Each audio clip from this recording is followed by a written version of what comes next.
m'écoute jamais. Comment capter l'attention de la personne ou des personnes qui sont en face de moi? Le type de phrase « tu ne m'écoutes pas, on voit bien que tu ne fais pas attention lorsque je te parle, j'ai l'impression d'être transparent ou transparente en face de toi, tout ce que je te dis, finalement tu t'en fous, on voit bien que tu t'intéresses pas à moi ». C'est typiquement le genre de phrase que l'on entend relativement souvent quand on vit en relation avec quelqu'un, qui est un reproche absolument pas déguisé et qui vient dire à l'autre que nous sommes quelque part vexés, énervés, en colère du fait que l'autre ne nous a pas écoutés.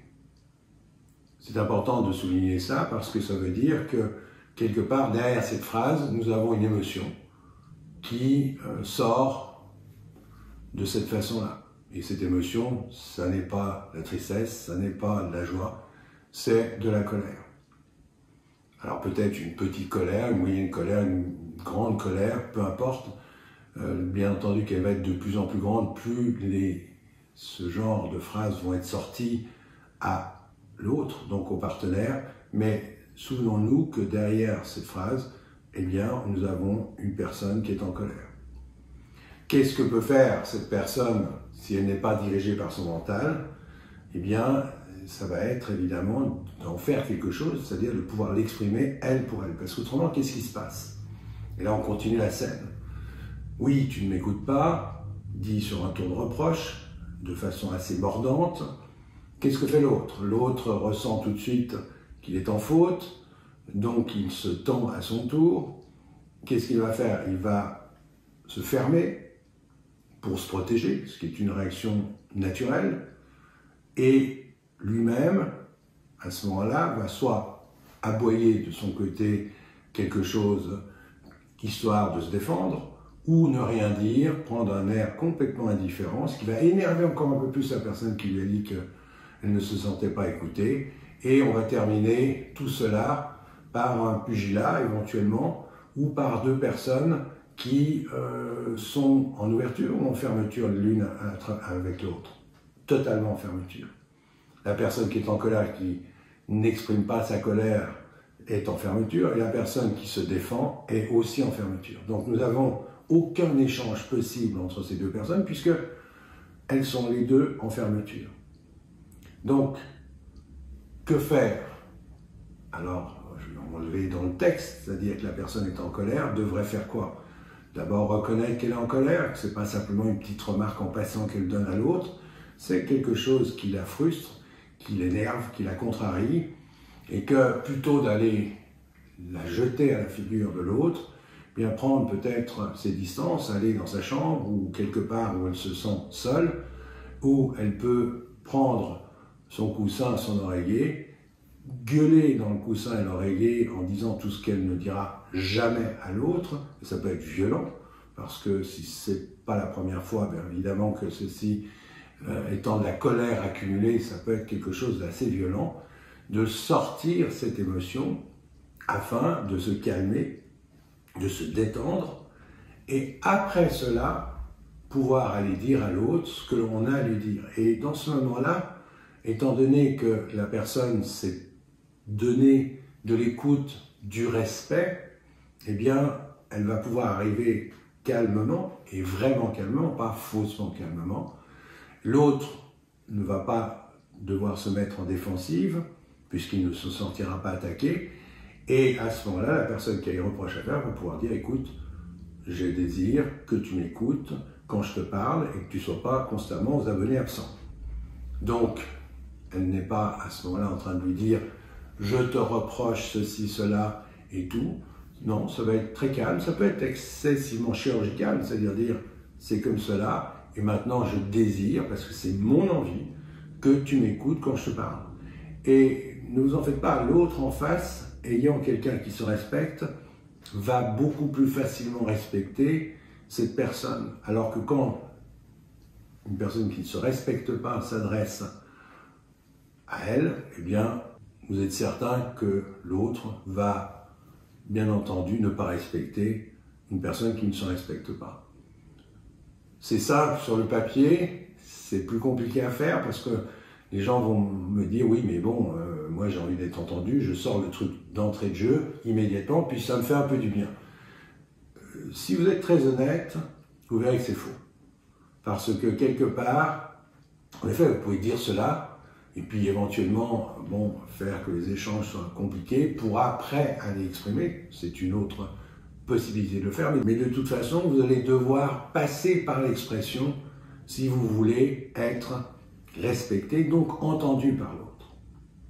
Et c'est une façon simple, élégante, de se recentrer sur soi-même pour pouvoir se respecter et donc recevoir du respect en retour.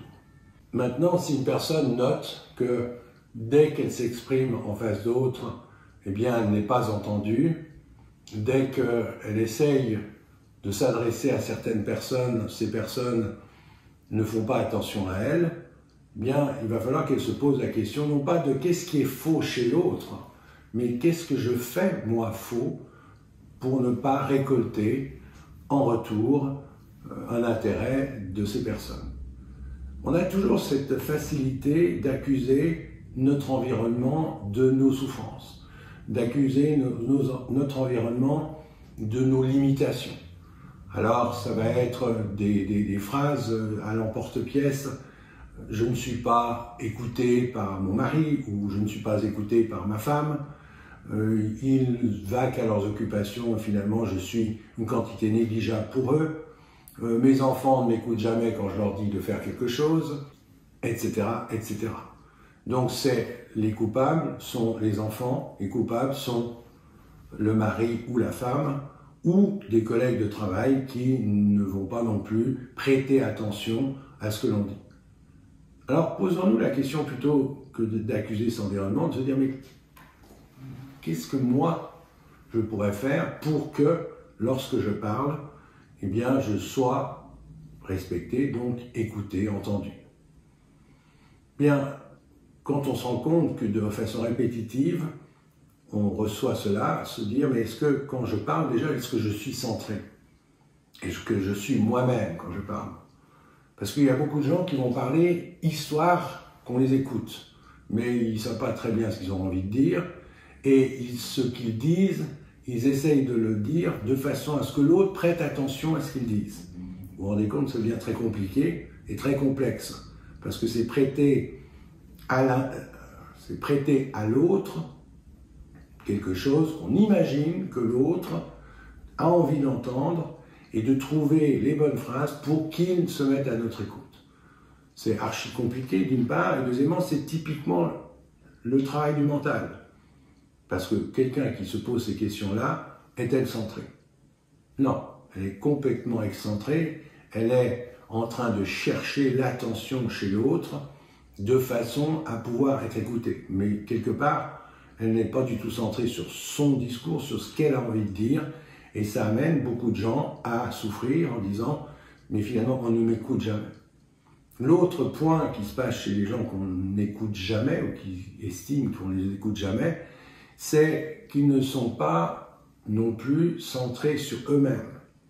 Donc, leur discours ne viendra pas d'eux, de leur tripes, avec toute la façon de convaincre qui est à leur disposition, mais sera de nouveau en fonction de la personne qu'on a en face de soi, et donc forcément un peu vide de sens, puisque la personne elle-même ne sera pas, elle, en train de dire ce qu'elle a envie de dire.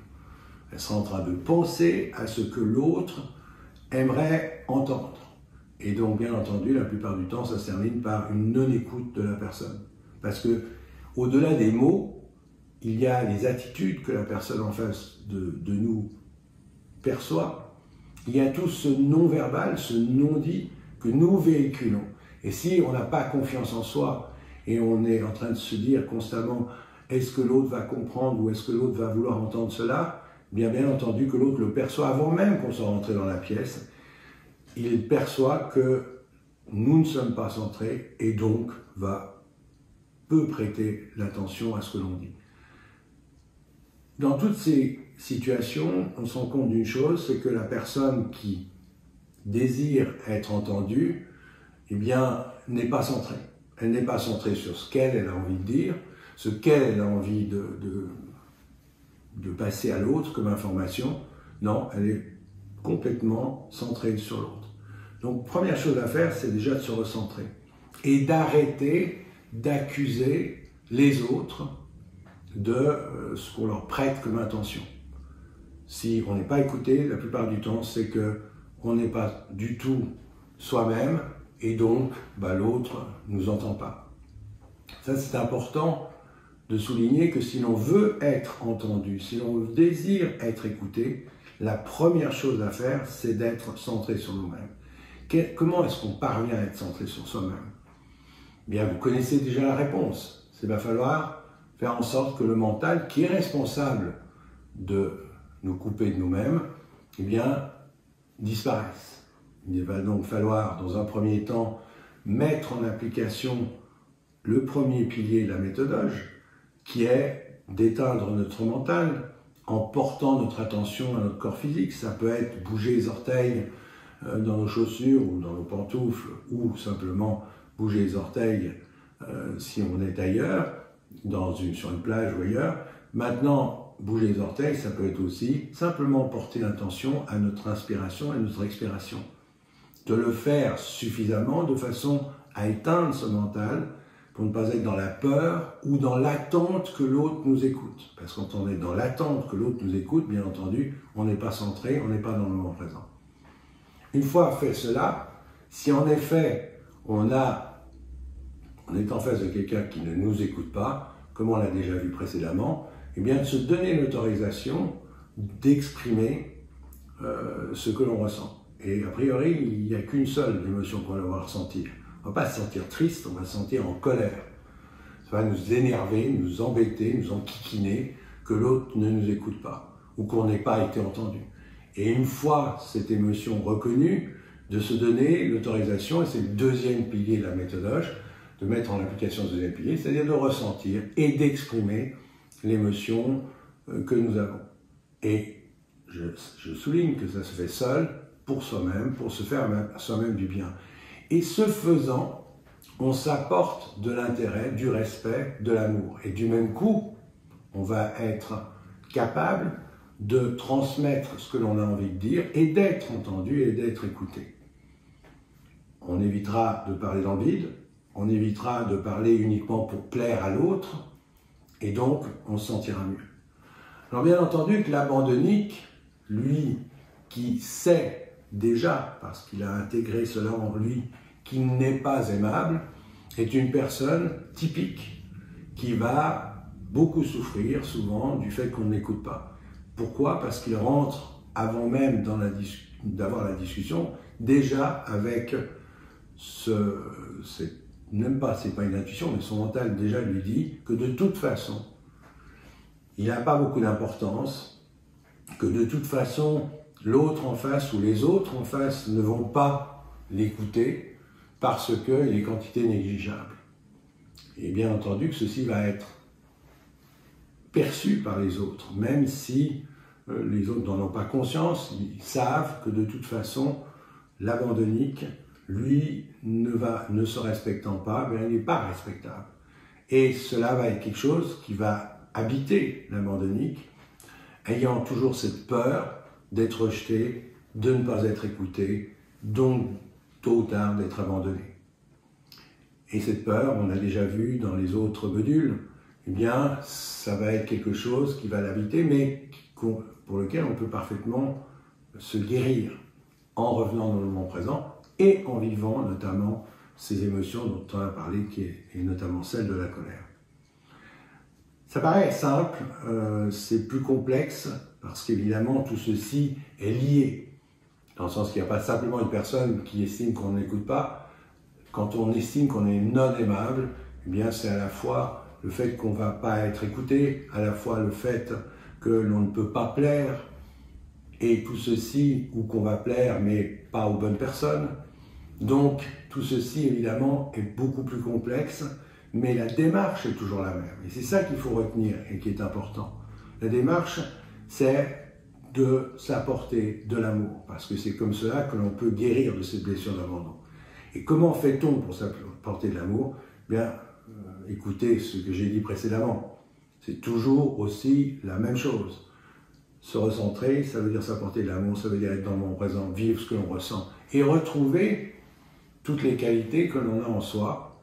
Mais encore faut-il que notre mental soit éteint.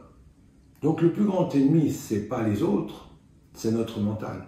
C'est pas nous-mêmes non plus. C'est notre mental qui vient quelque part diriger notre vie et qui va faire que l'on va ressentir des tensions qui sont les signes que notre corps nous donne en nous disant « attention, le mental est présent ». La démarche est là, la méthode est là, elle marche, mais bien entendu que ça ne se fait pas comme cela. Il faut de l'assiduité, il faut s'aider, il faut être patient, comme on sait parfaitement l'être avec les autres. Parce que ça, c'est encore une façon de fonctionner du mental. Il va dire, bon, ok, tu veux que l'on t'écoute, ben, il suffit que tu éteignes ton mental et que tu exprimes ce que tu ressens, puis ça y est, ça va marcher. Ben non, parce que, bien entendu, ça fait depuis des années et des années que notre mental tient le haut de la rampe. Il va falloir petit à petit casser ces espèces de réflexes conditionnés qui sont issus de notre mental.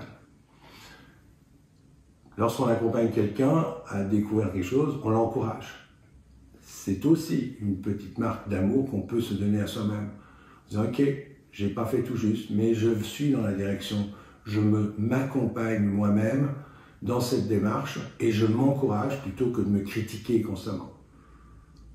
À nouveau, qui critique? Qui amène la sous-estime? Qui amène la perte de confiance en soi? On revient toujours à notre grand ennemi, le mental. En s'occupant de lui, dans le sens en essayant de l'éteindre, eh bien, on peut parfaitement se rendre compte au bout d'un moment qu'on passe d'une situation où on pensait ne pas être écouté, et qui était peut-être une réalité, à une autre situation dans laquelle, lorsqu'on s'adresse aux gens en étant centré, comme par hasard, il y a zéro hasard là-dedans, eh bien, on va être entendu et écouté et respecté. Allons de l'avant dans cette direction.